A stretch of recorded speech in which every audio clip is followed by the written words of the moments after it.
चेहरा देखकर ऐसा लगता है कि आप सब लोगों ने पहले ही से मन बनाकर रखा है कि निश्चित रूप से भारी मतों से यहां से जिताकर आप भेजेंगे, इसमें कहीं से कोई शंका नहीं। देखिए, इस बार के चुनाव में बहुत चीज पहले से कन्फर्म है। जिस तरह से आप लोग बोल रहे हैं कि यहां से विवेक जी का जीतना कन्फर्म है, वैसे ही अब की बार 400 से पार यह भी कन्फर्म है। और उसके साथ जब 400 के पार होना है तो बिहार में 40 में 40 कन्फर्म है। और इतनी बात जब कन्फर्म है तो भारत के प्रधानमंत्री फिर से नरेंद्र मोदी जी बनेंगे, फूटा ठोककर, यह भी कन्फर्म है। सब चीज कन्फर्म है ही, तो हम आपसे एक अलग से निवेदन करना चाहते हैं।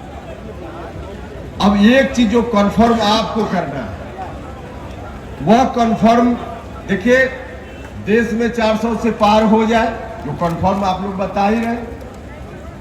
40 बिहार में पार हो जाए, 40 हो जाए, बिहार में 40 ही है, आप लोग भी कन्फर्म बता रहे। विवेक जी का जीतना यहां से निश्चित है। जब यह भी है, आपके मतदान केंद्र पर विवेक जी कितना वोट से जीतते हैं, इसको कन्फर्म करना है आपको। सब जगह से सब ठीक हो गया और अपने मतदान केंद्र पर पिछड़ गए तो फिर आपकी जीत नहीं हुई। इसलिए हम आपसे आग्रह करने आए हैं, इधर उधर घूमने का काम छोड़कर अपना मतदान केंद्र को दुरुस्त कीजिए। आपके मतदान केंद्र पर अगर 1000 वोटर हैं तो उनके बीच जाइए, अभी से 1000 मतदाताओं से मिलिए। किसी जात का हो, किसी धर्म का हो, सब लोगों से आग्रह कीजिए ताकि अधिक से अधिक उनका मतदान नरेंद्र मोदी जी की झोली में जा पाए।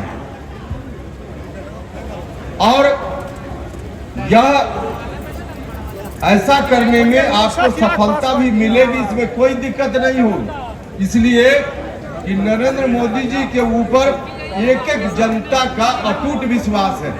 जितना काम किया है नरेंद्र मोदी जी ने, कोई तुलना है क्या? गरीबों के लिए, समाज के सभी वर्ग के लोगों के लिए 10 वर्ष में जितना काम हुआ है, और आदरणीय नेता नीतीश कुमार जी, बिहार में जिस तरह से विकास की गंगा बही है, बह रही है, कोई कंपैरिजन है क्या? कहीं कोई कंपैरिजन नहीं।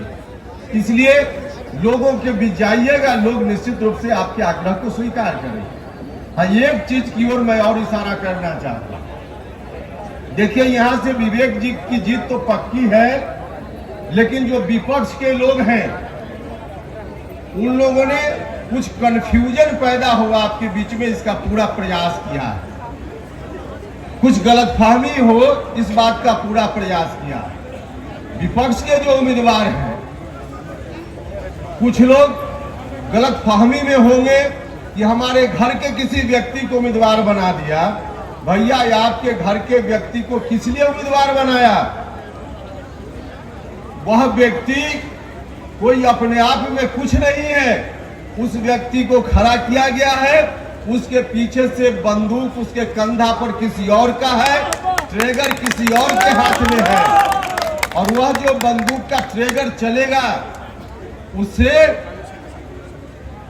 कहीं न कहीं सम्राट चौधरी घायल होंगे, कहीं न कहीं उपेंद्र कुशवाहा घायल होंगे। बाकी चीज में कठिनाई नहीं होगी, जीत में कोई दिक्कत नहीं होगी, लेकिन उपेंद्र कुशवाहा और सम्राट चौधरी को घायल करने की साजिश है, इसको समझने का काम कीजिए। राजनीति अब वहां नहीं है, राजनीति काफी आगे बढ़ गई है। आगे बढ़ी हुई राजनीति को मंजिल तक पहुंचने दीजिए। बीच में कुछ लोग बाधा करने के लिए प्रयास कर रहे हैं, उनकी साजिश को समझने का काम कीजिए। मौका आ रहा है, बड़ी से बड़ी चीजें मिलेगी। एक एमएलए एमपी क्या चीज है? बड़ी से बड़ी चीज मिलेगी, ताकत। जिस ताकत को प्राप्त करने का अभियान आगे बढ़ चला है, उसको आगे बढ़ने दीजिए। हम यहाँ उपस्थित तमाम लोगों के माध्यम से हम उन लोगों को भी कहना चाहते हैं कि बाधा मत खड़ी होने दीजिए।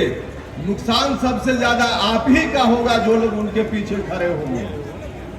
इसलिए चिंता इस बात की नहीं है कि विवेक जी जीते, विवेक जी को ज्यादा से ज्यादा मत मिलेगा तो भारी अंतर से जीतेंगे, यह बात ठीक है, लेकिन हम हाथ जोड़कर प्रार्थना करना चाहते हैं वैसे लोग जो गलतफहमी के 1% भी शिकार होंगे उनसे मैं कहना चाहता हूं कि आप कुछ भी कीजिए, लेकिन सम्राट चौधरी और उपेंद्र कुशवाहा के बढ़ते कदम को मत रोकने का काम कीजिए। बड़ा भारी नुकसान हो जाएगा, बड़ा भारी नुकसान हो जाएगा। यही आग्रह मैं करना चाहता हूं और इन्हीं शब्दों के साथ